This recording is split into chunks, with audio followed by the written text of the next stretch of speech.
Uma das principais qualidades de Akame ga Kill foi o fato da história ter terminado de forma tão fechada no anime. Só no anime, porque quem leu o mangá sabe que a história foi bem maior e mais complexa, tendo até prequel e continuação, além dos arcos que não foram adaptados.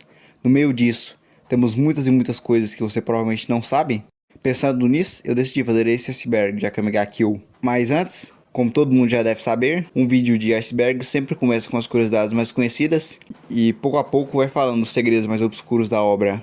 Ok, então, bora pro vídeo. A cena pós-crédito do anime. Quase todo mundo que assistiu essa cena pensou que talvez fosse um gancho para uma segunda temporada, mas não. Essa cena não tem absolutamente nada a ver com o final do mangá, nem com o começo da continuação oficial. Para quem não tá lembrado, essa é a cena da Akame lutando contra outros usuários de Teigu no meio de um deserto. Essa cena foi bem desconexa mesmo, e basicamente foi só um fanservice do autor para mostrar que a Akame continuou viva depois do final do anime. Porque o final do anime foi diferente? O motivo para ter sido tão diferente é muito simples. O anime começou a ser produzido muito cedo. O mangá ainda estava no volume 10 e a história só terminou no volume 15. O autor literalmente ainda não tinha decidido como seria o final da história. Mesmo assim, escolheram não dividir a história em duas temporadas e fizeram apenas uma temporada com menos arcos. Isso é bem semelhante ao que aconteceu com o primeiro anime de Fullmetal Alchemist de 2003, que também foi lançado muito cedo e tinha diferenças absurdas com sua obra original, o que acabou levando a um segundo anime remake, feito em 2010, que era mais parecido com o mangá. Muita gente também pede um remake de Akame ga Kill, adaptando esses outros volumes, mas eu pessoalmente prefiro uma segunda temporada adaptando um dos spin-offs. A Teigu da Nagenda. No anime mesmo é dito que a Nagenda já foi uma general do Império, já no mangá foram mostrados flashbacks dela nessa época. Para você que ficou curioso, no passado ela foi a antiga portadora da Teigu Pumpkin, a mesma que a Mine depois se torna usuária. Nesse mesmo flashback é mostrado o momento em que ela desertou do Império e teve que lutar contra Esdeath pela primeira vez. Ela perdeu a luta, mas conseguiu fugir, porém foi nessa mesma luta que ela perdeu o olho e o braço esquerdo. E agora sem o braço, ela já não poderia mais ser capaz de atirar com a arma. Não se sabe quando, mas é confirmado que ela própria escolheu a Mine como a próxima portadora da Pumpkin. Spin-offs. Como eu disse, o autor lançou dois outros mangás, um sendo uma prequel e o outro uma continuação direta. O primeiro você provavelmente ouviu falar. Akame ga Kill Zero se passa na época em que a Akame ainda lutava do lado do Império e mostra como era a vida dela e as circunstâncias que levaram ela a mudar de lado. E existe a continuação, chamada Hinoa ga Crush. Essa história mostra o que aconteceu com a Akame depois da batalha final, porém não tem ela como protagonista. A história mostra a Akame viajando para um país completamente novo, chamado Akuto. Na história, esse país ficou isolado por mais de 100 anos, e por isso se desenvolveu de forma diferente dos outros países que a gente já tinha visto. Mesmo não sendo a protagonista, a Akame ainda é uma das personagens principais, e além dela, temos outras conexões com os acontecimentos que a gente já tinha visto, como seriam a segunda temporada.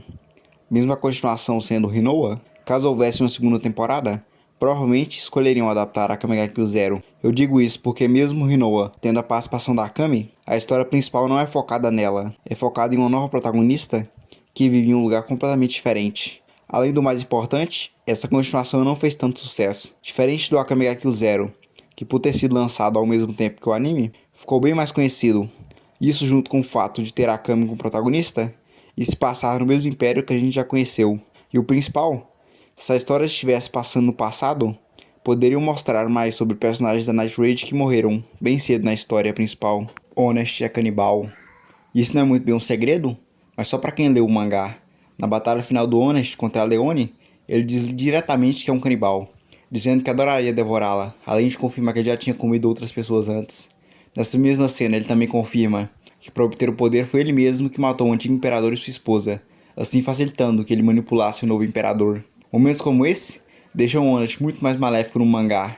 Para quem viu só o anime, foi a impressão de que ele era apenas um corrupto, mas do mangá fica bem mais claro que ele é um assassino implacável que faz de tudo para se manter no poder. Primeira vítima da Akame. Em Akame ga Kill Zero, um dos pontos principais da história é mostrar os acontecimentos que levaram a Akame a decidir lutar contra o Império. E um dos principais motivos acontece logo no terceiro capítulo. Nesse capítulo, a Akame recebe a missão de matar uma espiã revolucionária pela primeira vez. O alvo da missão dela seria uma mulher que já tinha sido apresentada antes, como uma das pessoas mais próximas da própria Akame. Essa mulher, chamada Marta, era dona de um restaurante próximo ao local de treinamento dos assassinos do Império. Fica implícito que até esse momento ela tinha sido como uma mãe e melhor amiga para Akame.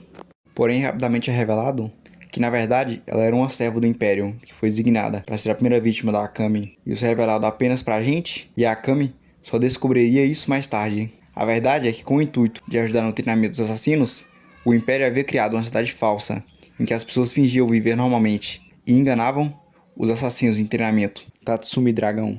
Talvez você tenha ouvido falar em algum momento que o Tatsumi virou um dragão no final do mangá. Se sim, saiba que esse é o maior spoiler possível. No anime até tivemos uma menção sobre a possibilidade dos usuários se fundirem com suas Tegu, e isso chegou a acontecer com a Leone no último episódio do anime.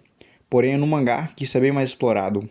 Literalmente, o Tatsumi foi pouco a pouco se fundindo com o Tyrant, até que no final do mangá ele virou um dragão por completo. Ele continuou vivo e com consciência, porém preso no corpo de um dragão. A Akame também acabou se fundindo com a Murasame, e por isso que ela ficou com aquelas tatuagens nos braços. Esse foi o principal motivo para a Akame ter viajado para outro continente no final da história. Foi para tentar conseguir uma cura para a condição dela e do Tatsumi. Bem, pessoal, esse foi o vídeo. Como você viu, eu não encontrei muitos segredos obscuros por fora da obra, então eu fiz esse iceberg basicamente com curiosidades que eu lembrava, e você provavelmente não sabia. Mas de qualquer forma, muito obrigado por ter assistido até aqui, e até o próximo vídeo.